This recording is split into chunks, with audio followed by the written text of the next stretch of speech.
Good morning, ladies and gentlemen. We got him. On the evening of September 11th, a family member of Tyler Robinson reached out to a family friend who contacted the Washington County Sheriff's Office with information that Robinson had confessed to them or implied that he had committed the incident. This information was relayed to the Utah County Sheriff's Office and scene investigators at Utah Valley University. This information was also conveyed to the FBI. Investigators reviewed additional video footage from UVU surveillance and identified Robinson arriving on UVU campus in a gray Dodge Challenger at approximately 8:29 a.m. on September 10th, in which he is observed on video in a plain maroon t-shirt, light-colored shorts, a black hat with a white logo, and light-colored shoes. When encountered in person by investigators in Washington County on September 12th, in the early morning hours, Robinson was observed in consistent clothing with those surveillance images. Investigators interviewed a family member of Robinson who stated that Robinson had become more political in recent years. The family member referenced a recent incident in which Robinson came to dinner prior to September 10th, and in the conversation with another family member, Robinson mentioned Charlie Kirk was coming to UVU. They talked about why they didn't like him and the viewpoints that he had. The family member also stated Kirk was full of hate and spreading hate. The family member also confirmed Robinson had a gray Dodge Challenger. Investigators identified an individual as the roommate of Robinson. Investigators interviewed that roommate, who stated that his roommate, referring to Robinson, made a joke on Discord. Investigators asked if he would show them the messages on Discord. He opened it and showed several messages to investigators and allowed investigators to take photos of the screen as each message was shown by Robinson's roommate. These photos consisted of various messages, including content of messages between the phone contact named Tyler with an emoji icon and Robinson's roommate's device.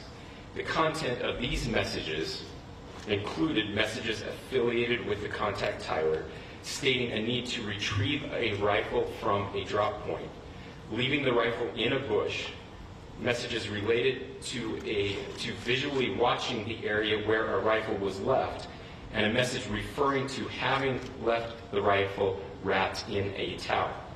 The messages also refer to engraving bullets and a mention of a scope and the rifle being unique. Messages from the contact Tyler also mentioned that he had changed outfits.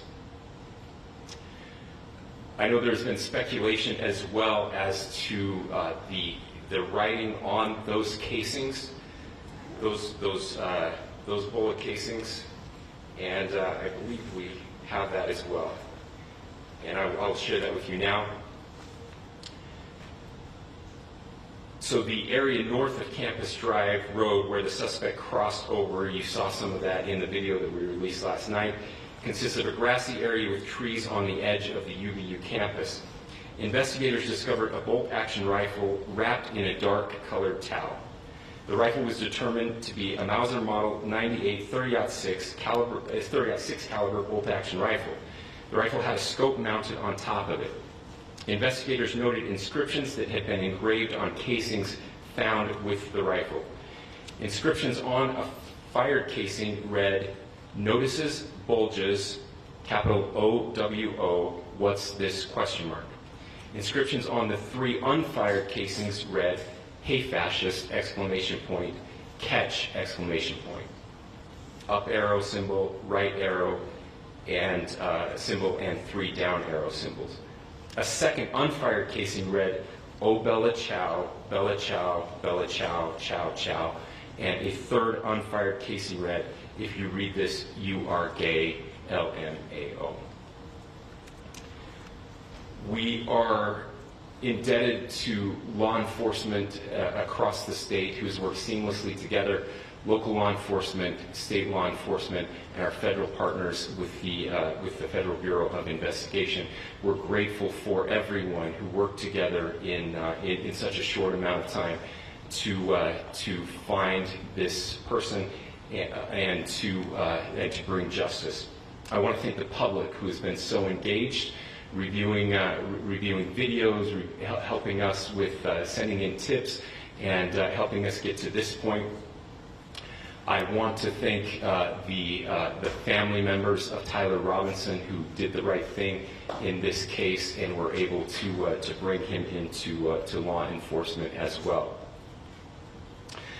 I especially want to thank the family of Charlie Kirk, Erica, Charlie's parents, his children. I want us to be thinking of them as we bring justice in this case. They will be involved in that justice. We will be working very closely with them as we move through this process as well. This is a very sad day for our country, a terrible day for the state of Utah, but I'm grateful that at this moment we have an opportunity to bring closure to this very dark chapter in our nation's history. With that, I'll now turn the microphone over to the Director of the FBI, Kash Patel. Thank you, Governor. This is what happens when you let good cops be cops. The FBI and our partners are proud to stand here today together to bring justice to the family of Charlie Kirk and honor his memory. I want to express my deep gratitude to President Trump, the Vice President, and the entire White House who have been so incredibly supportive with both resources and just personally to the FBI as a team. They had our backs the entire way, and I just want to express my gratitude for giving us the resources we need to operate in this space to bring this sort of justice at this sort of speed.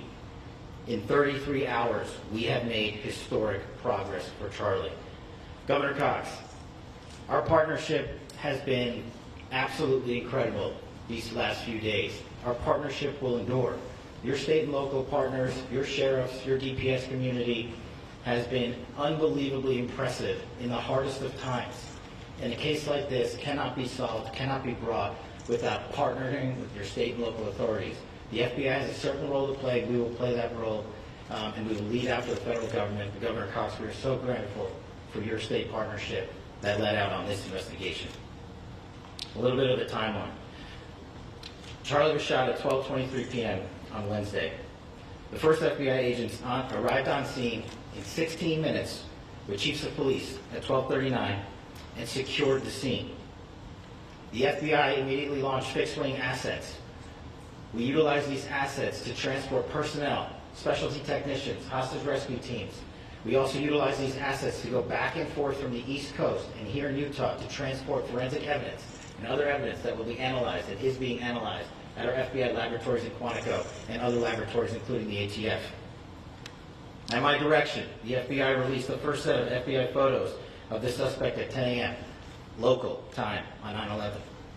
Then, shortly thereafter, the FBI reward of $100,000 was released at 10:45 a.m. local. Myself and Deputy Director Bongino arrived on the scene at approximately 5:30 p.m. on 9/11. The governor led a press conference last night at approximately 8 p.m. where, at my direction, the FBI released a never-before-seen video of the suspect.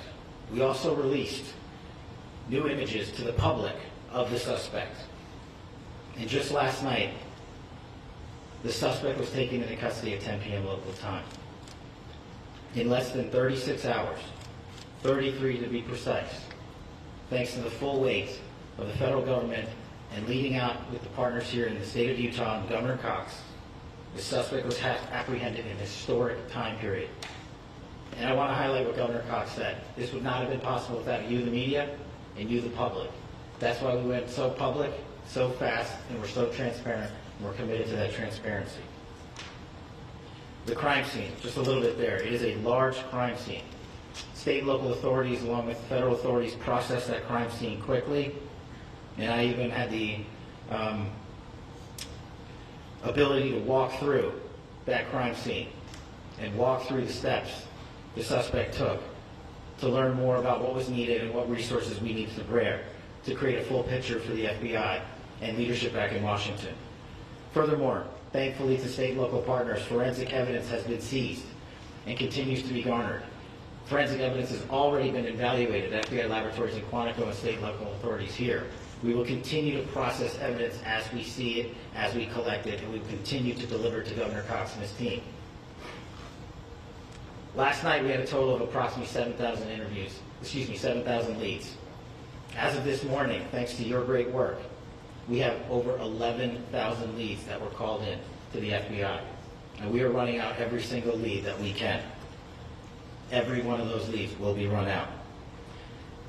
The arrest is a testament to the dedication of good law enforcement being great, and partnerships in law enforcement, which I've tried to highlight as my tenure as the director of the FBI.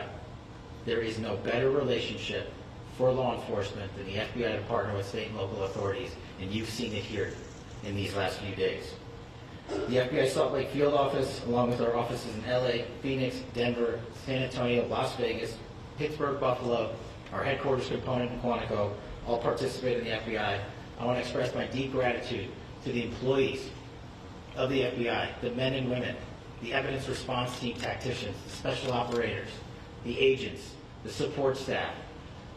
You have done monumental work in historic time when the public, who had a right to demand such an expeditious solving of an investigation, the FBI answered that call diligently, critically important to our nation, and we delivered. And I'm proud to be their leader, and I'm proud to be the director of the FBI. This is very much an ongoing investigation, as the governor said, and we will continue to work with state and local authorities to develop the investigation, to provide them the evidence they need for their ongoing prosecutions, and we will be here to answer every call they absolutely have, as long as it takes, for as long as we need to find and apprehend whatever suspects were involved in this crime. Lastly, to my friend Charlie Kirk, rest now, brother. We have the watch, and I'll see you in Valhalla.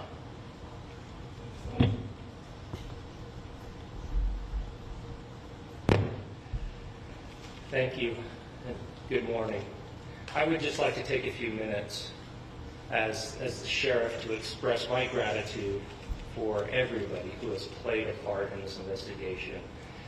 As you know, it's been a vast, complicated, and a very, very fast-paced investigation. You're looking at people standing up here who are running on, if they got an hour's sleep in the last couple of days, they're probably lucky. It has been very taxing.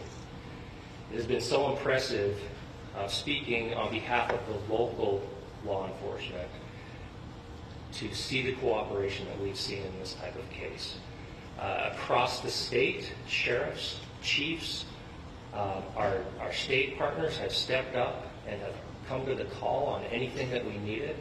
Our county chiefs have been phenomenal. Our Utah County Attorney, Jeff Gray, who's standing up here with us, has been phenomenal in leading us through this investigation.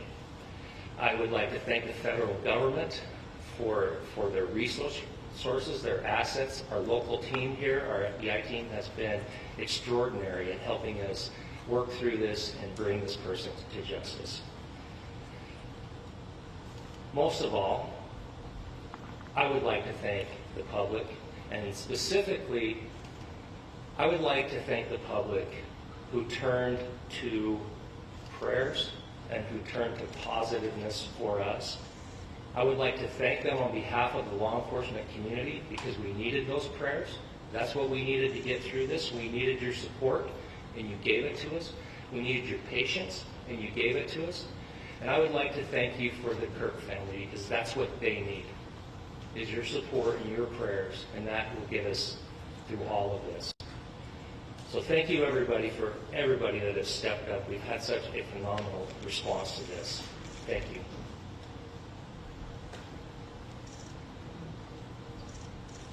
I also want to give a special thanks to the Attorney General and the Department of Justice.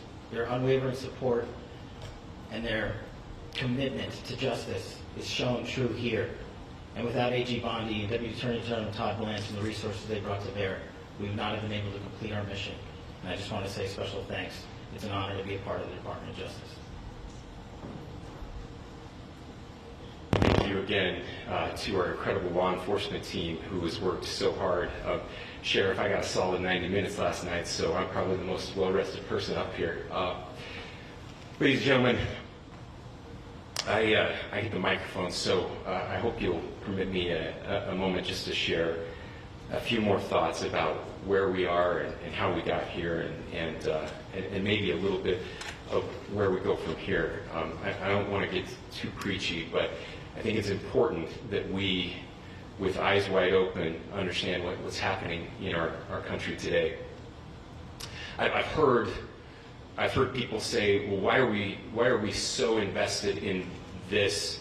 There's violence happening all across our country, and violence is tragic everywhere, and every life taken is a child of God who deserves our love and respect and dignity. This is certainly about the tragic death, assassination, political assassination of Charlie Kirk. But it is also much bigger than an attack on an individual. It is an attack on all of us. It is an attack on the American experiment. It is an attack on our ideals. This cuts to the very foundation of who we are, of who we have been, and who we could be in better times. Political violence is different than any other type of violence for lots of different reasons. One, because in the very act that Charlie championed of expression, that freedom of expression that is enshrined in our founding documents, in having his life taken in that very act, makes it more difficult for people to feel like they can share their ideas, that they can speak freely. We will never be able to solve all the other problems, including the violence problems that people are worried about, if we can't have a clash of ideas safely and securely. Even, especially those ideas with which you disagree. That's why this matters so much. Over the last 48 hours, I have been as angry as I have ever been, as sad as I have ever been. And it was, as anger pushed me to the brink, it was actually Charlie's words that pulled me back. I'd like to share some of those. And specifically right now, if I could, I need to talk to the young people in our state, in my state, and all across the country. As President Trump reminded me, he said, you know who really loved Charlie? The youth. And he's right. Young people loved Charlie, and young people hated Charlie. And Charlie went into those places anyway. And these are the words that have helped me. Charlie said, when people stop talking, that's when you get violence. He said, the weak can never forgive. Forgiveness is the attribute of the strong. The only way out of the labyrinth of suffering is to forgive. Welcome without judgment, love without condition, forgive without limit. He said, always forgive your enemies. Nothing annoys them so much. A few months ago, I referenced this last night, Charlie posted to social media, when things are moving very fast and people are losing their minds, it's important to stay grounded. Turn off your phone, read scripture, spend time with friends, and remember, internet fury is not real life. It's going to be okay. He again said, when you stop having a human connection with someone you disagree with, it becomes a lot easier to commit violence. He said, what we as a culture have to get back to is being able to have a reasonable agreement, where violence is not an option. Now, again, to my young friends out there, you are inheriting a country where politics feels like rage. It feels like rage is the only option. But through those words, we have a reminder that we can choose a different path. Your generation has an opportunity to build a culture that is very different than what we are suffering through right now. not by pretending differences don't matter, but by embracing our differences and having those hard conversations. I think we need more moral clarity right now. I hear all the time that words are violence. Words are not violence. Violence is violence. And there is one person responsible for what happened here. And that person is now in custody and will be charged soon and will be held accountable. And yet, all of us have an opportunity right now to do something different. I want to thank my fellow Utahns. This bad stuff happens. And for 33 hours, I was praying that if this had to happen here, that it wouldn't be one of us. That somebody drove from another state, somebody came from another country. Sadly, that prayer was not answered the way I hoped for. Just because I thought it would make it easier on us if we could just say, hey, we don't do that here. And indeed, Utah is a special place. We lead the nation in charitable giving. We lead the nation in service every year. But it did happen here. And it was one of us. But I want you to look at how Utahns reacted the last 2 nights. There was no rioting. There was no looting. There were no cars set on fire. There was no violence. There were vigils and prayers and people coming together to share the humanity. And that, ladies and gentlemen, I believe is the answer to this. We can return violence with violence. We can return hate with hate. And that's the problem with political violence, is it metastasizes. Because we can always point the finger at the other side. And at some point, we have to find an off-ramp, or it's going to get much, much worse. But see, these are choices that we can make. History will dictate if this is a turning point for our country. But every single one of us gets to choose right now if this is a turning point for us. We get to make decisions. We have our agency. And I desperately call on every American, Republican, Democrat, liberal, progressive, conservative, MAGA, all of us to please, please, please follow what Charlie taught me. I'll just conclude with words I share often from a friend and author, Yuval Levin, who was asked if he was optimistic about our country. And he said, I'm not optimistic. He said, I hate optimism. God, that sounds bad. But he said, optimism is a vice. It's this idea that good things are just going to happen. And he said, in the history of the world, good things have never just happened. He said, I'm not optimistic, but I am hopeful. And hope is the virtue that sits between the vices of optimism and pessimism. Hope is the idea that good things are going to happen because we can make them so. I still believe in our country. And I know Charlie Kirk believed in our country. I still believe that there is more good among us than evil. And I still believe that we can change the course of history. I'm hopeful because Americans can make it so. Ladies and gentlemen, we're happy to answer any questions you might have. Governor, can you please speak to whether the suspect is speaking with authorities and his demeanor, Tyler Robinson, when he turned himself in? I cannot speak to that.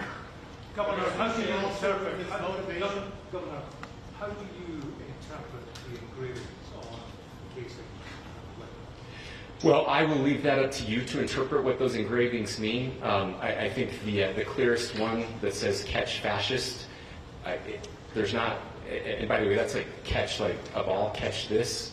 I think that speaks for itself. Governor, so you talked about this level of hatred that this person expressed at a dinner.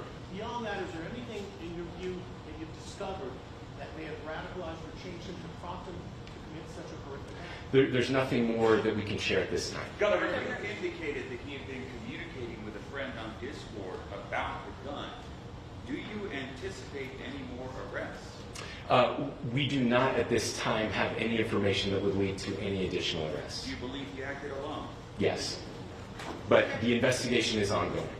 Can you tell more about the family and what they had to say about the suspect? How he came into custody of police and where he is right now, Mr.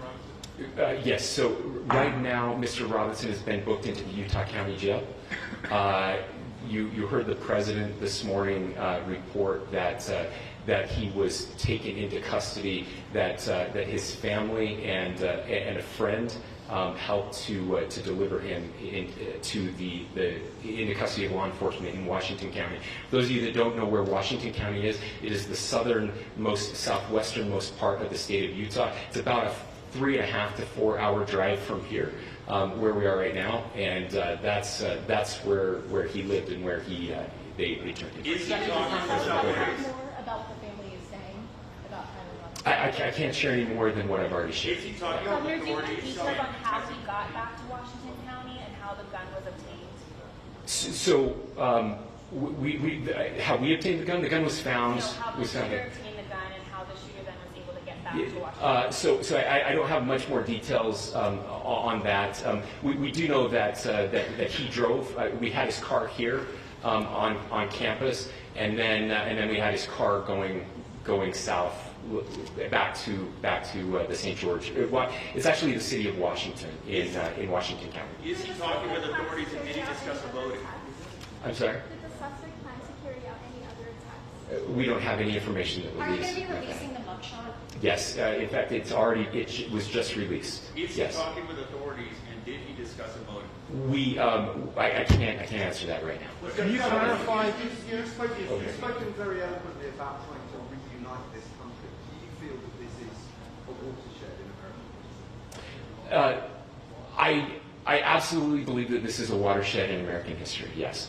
The question is what kind of watershed? And that chapter remains to be written. Is this the end of a dark chapter in our history or the beginning of a darker chapter in our history?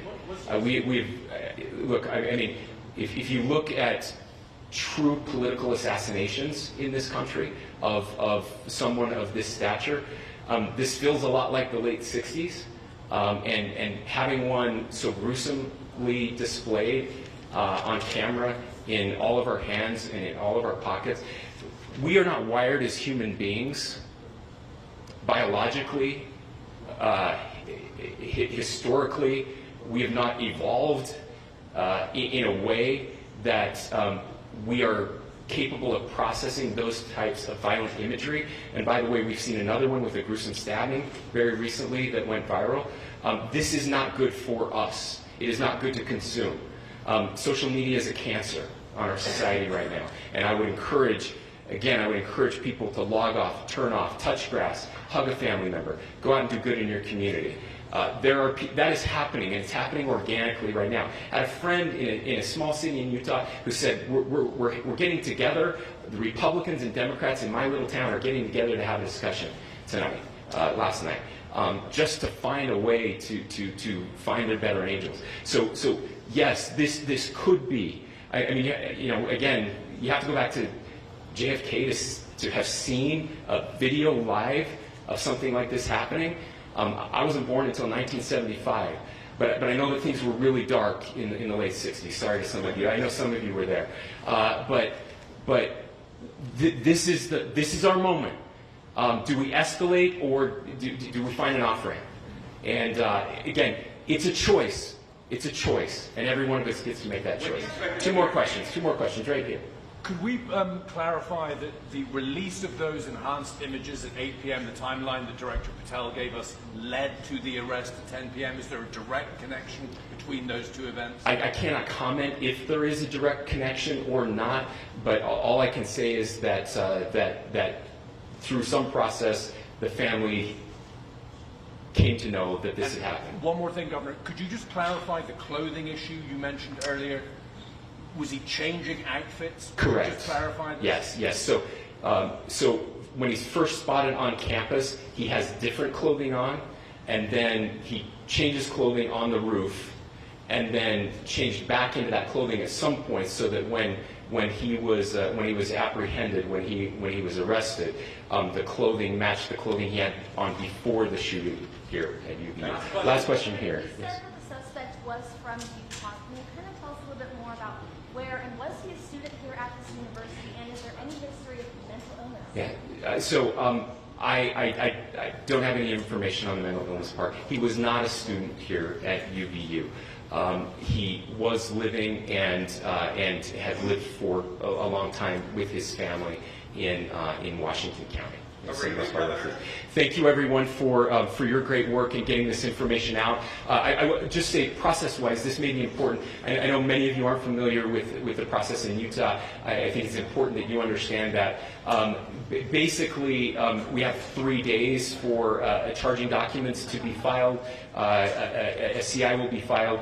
We'll have more information then, more detailed information as those charging documents are filed in preparation for a preliminary hearing. So 3 days. So we would anticipate then that early next week those charging documents will be filed. We will obviously be working. The county attorney will be working very closely with Mr. Kirk's family as those documents and decisions are prepared and made. Thanks, everyone.